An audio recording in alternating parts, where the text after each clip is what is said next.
Hello everyone, it's that time again. I'm going to be reading chapters 3, 4, and 5 of Tuck Everlasting. Before I begin, I can show you my doggies. That's Yandro and Lucius. Okay, here we go. Chapter 3. At noon of the same day in the first week of August, Winnie Foster sat on the bristly grass just inside the fence and said to the large toad who was squatting a few yards away across the road, "I will, though, you'll see. Maybe even first thing tomorrow while everyone's asleep." It was hard to know whether the toad was listening or not. Certainly, Winnie had given it good reason to ignore her. She had come to the fence, very cross, very near the boiling point, on a day that was itself near to boiling, and had noticed the toad at once. It was the only living thing in sight except for a stationary cloud of hysterical gnats suspended in the heat above the road.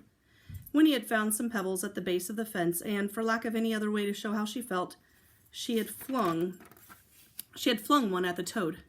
It missed her, and she'd fully intended it should, but she made a game of it anyway, tossing pebbles at such an angle that they passed through the gnat cloud on their way to the toad.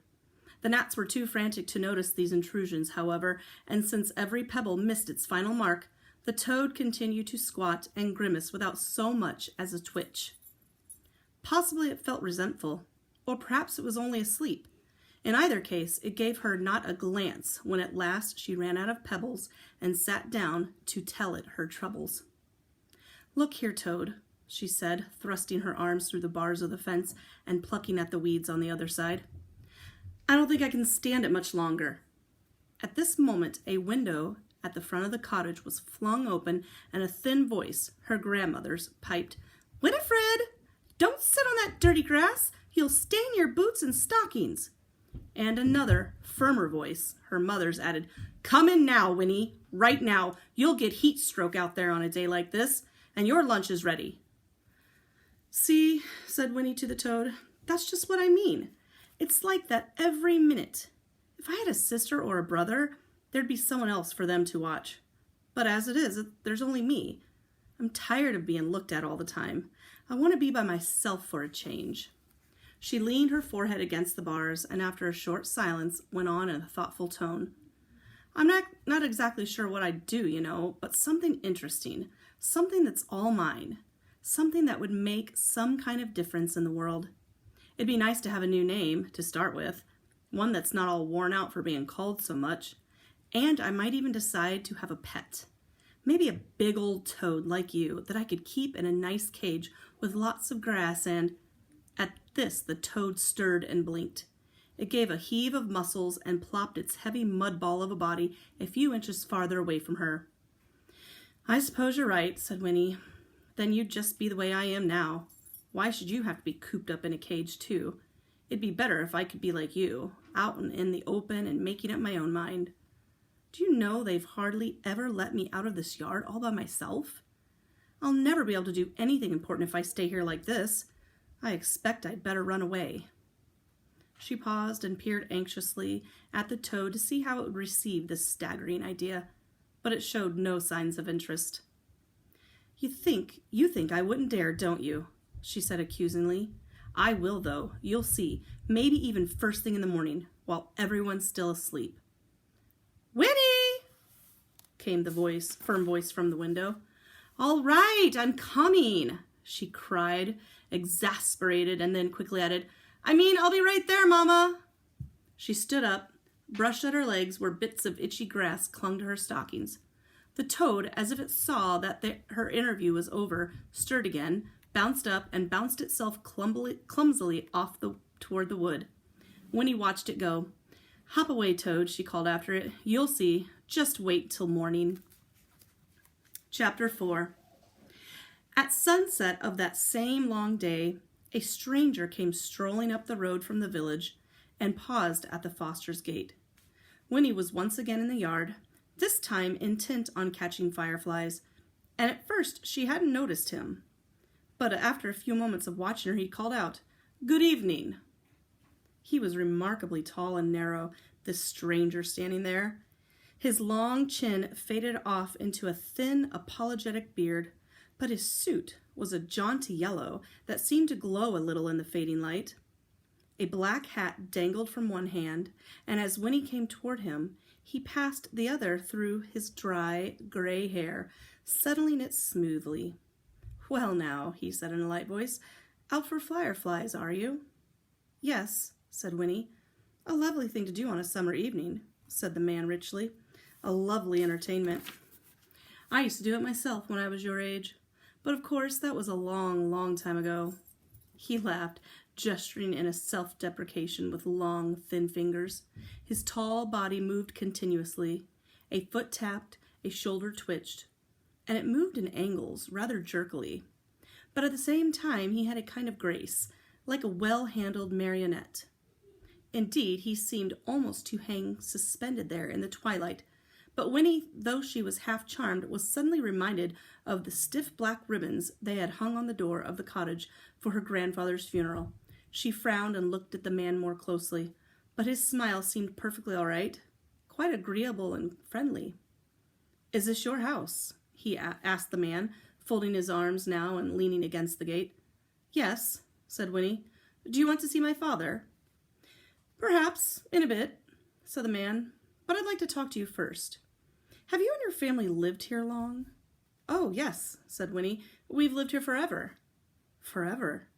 the man echoed thoughtfully. It was not a question, but Winnie decided to explain anyway. "Well, not forever, of course, but as long as there have been any people here. My grandmother was born here. She says this was all trees once, just one big forest everywhere around, but it's mostly all cut down now, except for the wood." "I see," said the man, pulling at his beard. "So, of course, you know everyone and everything that goes on." "Well, not especially," said Winnie. "At least I don't." "Why?" The man lifted his eyebrows. "Oh, I'm just looking for someone. A family." "I don't know anybody much," said Winnie with a shrug, "but my father might. You could ask him." "I believe I shall," said the man. "I do believe I shall." At this moment the cottage door opened, and in the lamp glow that spilled across the grass, Winnie's grandmother appeared. "Winifred, who are you talking to out there?" "It's a man, Granny," she called back. "He says he's looking for someone." "What's that?" said the old woman. She picked up her skirts and came down the path to the gate. "What did you say he wants?" The man on the other side of the fence bowed slightly. "Good evening, madam," he said. "How delightful to see you looking so fit." "And why shouldn't I be fit?" she retorted, peering at him through the fading light. His yellow suit seemed to surprise her, and she squinted suspiciously. "We haven't met, that I can recall. Who are you, and who are you looking for?" The man answered neither of these questions. Instead, he said, "This young lady tells me you've lived here for a long time, so I thought you would probably know everyone who comes and goes." The old woman shook her head. "I don't know everyone," she said, "nor do I want to, and I don't stand outside in the dark discussing such a thing with strangers. Neither does Winifred, so—" And then she paused, for through the twilight sounds of crickets and sighing trees, a faint, surprising wisp of music came floating to them, and all three turned toward the wood. It was a tinkling little melody, and in a few moments it stopped. "My stars," said Winifred's grandmother, her eyes round. "I do believe it's come again, after all these years." She pressed her wrinkled hands together, forgetting the man in the yellow suit. "Did you hear that, Winifred? That's it. That's the elf music I told you about. Why, it's been ages since I heard it last. And this is the first time you've ever heard it, isn't it? Wait till we tell your father." And she seized Winifred's hands and turned to go back into the cottage. "Wait," said the man at the gate. He had stiffened and his voice was eager. "You've heard that music before, you say?" But before he could get an answer, it began again, and they all stopped to listen. This time it tinkled its way faintly through the little melody 3 times before it faded. "It sounds like a music box," said Winnie when it was over. "Nonsense, it's elves," crowed her grandmother excitedly. And then she said to the man at the gate, "You'll have to excuse us now." She shook the gate latch under his nose to make sure it was locked, and then, taking Winnie by the hand once more, she marched up the path into the cottage, shutting the door firmly behind her. But the man in the yellow suit stood tapping his foot in the road for a long time, all alone, looking at the wood. The last stains of sunset had melted away, and the twilight died too, as he stood there, though his remnants clung reluctantly to everything that was pale in color. Pebbles, the dusty road, the figure of the man himself, turning them blue and blurry. Then the moon rose. The man came to himself and sighed. His expression was one of intense satisfaction. He put on his hat, and in the moonlight his long fingers were graceful and very white. Then he turned and disappeared down the shadowy road, and as he went, he whistled very softly the tinkling melody from the wood. Chapter 5. When he woke early the next morning, the sun was only just opening its own eye on the eastern horizon, and the cottage was full of silence. But she remembered that something during the night she had made up in her mind. She would not run away today. Where would I go anyway? She asked herself. There's nowhere else I really want to be. But in another part of her head, the dark part where her oldest fears were housed, she knew there was another sort of reason for staying home. She was afraid to go away alone. It was one thing to talk about being by yourself, doing important things, but quite another when the opportunity arose. The characters in the stories she read always seemed to go off without a thought or a care, but in real life, well, the world was a dangerous place. People were always telling her so, and she would not be able to manage without protection. They were always telling her that, too. No one ever said precisely what it was that she would not be able to manage, but she did not need to ask. Her own imagination supplied all the horrors. Still, it was galling, this having to admit that she was afraid, and when she remembered the toad, she felt even more disheartened. What if the toad should be out by the fence today? What if he should laugh at her secretly and think that she was a coward? Well, anyway, she could at least slip out right now, she decided, and go into the wood to see if she could discover what really made the music the night before. That would be something anyway. She did not allow herself to consider the idea that making a difference in the world might require a bolder adventure. She merely told herself consolingly, of course, while I'm in the wood, if I decide never to come back, well, then that would be that. She was able to believe in this because she needed to, and believing was her own true, promising friend once more. It was another heavy morning, already hot and breathless, but in the wood the air was cooler and smelled agreeably damp. Winnie had been no more than 2 slow minutes walking timidly under the interlacing tree branches when she wondered why she had never come here before. Why, it's so nice, she thought with great surprise. For the wood was full of light, entirely different from the light she was used to. It was green and amber and alive, quivering in splotches on the padded ground, fanning into sturdy stripes between the tree trunks. There were little flowers she did not recognize, white and palest of blue, and endless tangled vines, and here and there a fallen log, half rotted, but with soft patches of sweet green velvet moss. And there were creatures everywhere. The air fairly hummed with their daybreak activity. Beetles and birds and squirrels and ants and countless other things unseen, all gentle and self-absorbed and not in the least alarming. There was even, she saw with satisfaction, the toad. It was squatting on a low stump, and she might not have noticed it, for it looked more like a mushroom than a living creature sitting there. As she came abreast of it, however, it blinked, and the movement gave it away. "See," she exclaimed, "I told you I'd be here first thing in the morning." The toad blinked again and nodded, or perhaps it was only swallowing a fly, but then it nudged itself off the edge of the stump and vanished into the underbrush. "It must have been watching for me," said Winnie to herself, and she was very glad that she had come. She wondered for a long time, looking at everything, listening to everything, proud to forget the tight, pruned world outside, humming a little now, trying to remember the pattern of the melody she heard the night before.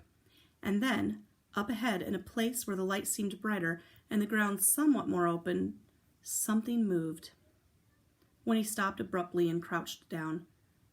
If it's really elves, she thought, I can have a look at them. And, though her instinct was to turn and run, she was pleased to discover that her curiosity was stronger. She began to creep forward.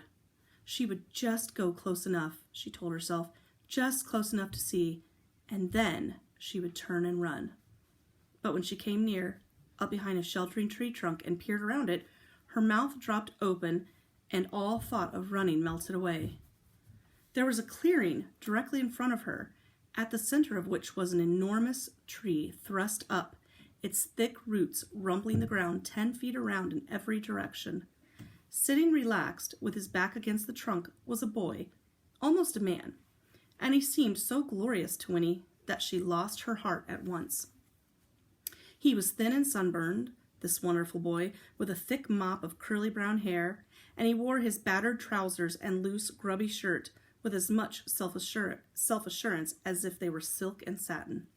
A pair of green suspenders, more decorative than useful, gave the finishing touch, for he was shoeless, and there was a twig tucked between the toes of one foot. He waved the twig idly as he sat there, his face turned up to gaze at the branches far above him. The golden morning light seemed to glow all around him, while brighter patches fell, now on his lean brown hands, now on his hair and face, as the leaves stirred over his head. Then he rubbed his ear carelessly, yawned, and stretched. Shifting his position, he turned his attention to the little pile of pebbles next to him. As Winnie watched, scarcely breathing, he moved the pile carefully to one side, pebble by pebble. Beneath the pile, the ground was shiny wet. The boy lifted a final stone, and Winnie saw a low spurt of water arching up and returning, like a fountain, into the ground. He bent and put his lips to the spurt, drinking noiselessly, and then he sat up again and drew his shirt sleeve across his mouth. As he did this, he turned his face in her direction, and their eyes met. For a long moment, they looked at each other in silence, the boy with his arm still raised to his mouth. Neither of them moved. At last his arm fell to the side. "You may as well come out," he said with a frown. Winnie stood up, embarrassed, and because of that, resentful. "I didn't mean to watch you," she protested as she stepped into the clearing. "I didn't know anyone would be here." The boy eyed her as she came forward. "What are you doing here?" he asked her sternly. "It's my wood," said Winnie, surprised by the question. "I can come here whenever I want to. At least, I was never here before, but I could have come any time." "Oh," said the boy, relaxing a little. "You're one of the Fosters, then." "I'm Winnie. Who are you?" "I'm Jess Tuck," he answered. "How do?" And he put out a hand. Winnie took his hand, staring at him. He was even more beautiful up close. "Do you live nearby?" she managed at last, letting go of his hand reluctantly. "I never saw you before. Do you come here a lot?" "No one's supposed to. It's our wood." Then she added quickly, "It's all right, though, if you come here. I mean, it's all right with me." The boy grinned. "No, I don't live nearby, and no, I don't come here often. Just passing through. And thanks. I'm glad it's all right with you." "That's good," said Winnie irrelevantly. She stepped back and sat down primly a short distance from him. "How old are you anyway?" she asked, squinting at him. There was a pause, and at last he said, "Why do you want to know?" "I just wondered," said Winnie. "All right. I'm 104 years old," he told her solemnly. "No, I mean really," she persisted. "Well then," he said, "if you must know, I'm 17. 17? That's right." "Oh," said Winnie hopelessly. 17. That's old." "You have no idea," he agreed with a nod. Winnie had the feeling that he was laughing at her, but decided it was a nice kind of laughing. "Are you married?" she asked next. This time he laughed out loud. "No, I'm not married. Are you?" Now it was Winnie's turn to laugh. "Of course not," she said. "I'm only 10, but I'll be 11 pretty soon." "And then you'll get married," he suggested. Winnie laughed again, her head on one side, admiring him. And then she pointed to the spurt of water. "Is that good to drink? I'm thirsty." Jess Tuck's face went instantly serious. "Oh, that, no, it's not," he said quickly. "You mustn't drink from it. It comes right out of the ground, probably pretty dirty," and began to pile the pebbles over it again. "But you drank some," Winnie reminded him. "Oh, did you see that?" He looked at her anxiously. "Well, me, I'll drink anything. I mean, I'm used to it. It wouldn't be good for you, though." "Why not?" said Winnie. She stood up. "It's mine anyway, if it's in the wood, and I want some. I'm about as dry as dust." And she went to where he sat and knelt down beside the pile of pebbles. "Believe me, Winnie Foster," said Jessie, "it would be terrible for you if you drank any of this water. Just terrible. I can't let you." "Well, I still don't see why not," said Winnie plaintively. "I'm getting thirstier every minute. If it didn't hurt you, it won't hurt me. If my papa was here, he'd let me have some." "You're not going to tell him about it, are you?" said Jessie. His face had gone very pale under his sunburn. He stood up and put a bare foot firmly on the pile of pebbles. "I knew this would happen sooner or later. Now what am I going to do?" As he said this, there was a crashing sound among the trees, and a voice called, "Jessie!" "Thank goodness," said Jessie, blowing out his cheeks in relief. "Here comes Ma and Miles. They'll know what to do." And sure enough, a big, comfortable-looking woman appeared, leading a fat old horse, and at her side was a young man almost as beautiful as Jessie. It was May Tuck with her other son, Jessie's older brother, and at once, when she saw the two of them, Jessie with his foot on the pile of pebbles and Winnie with her knees beside him, she seemed to understand. Her hand flew to her bosom, grasping at the old brooch that fastened her shawl, and her face went bleak. "Well, boys," she said, "here it is. The worst is happening at last." Come back tomorrow for the next few chapters. Bye-bye.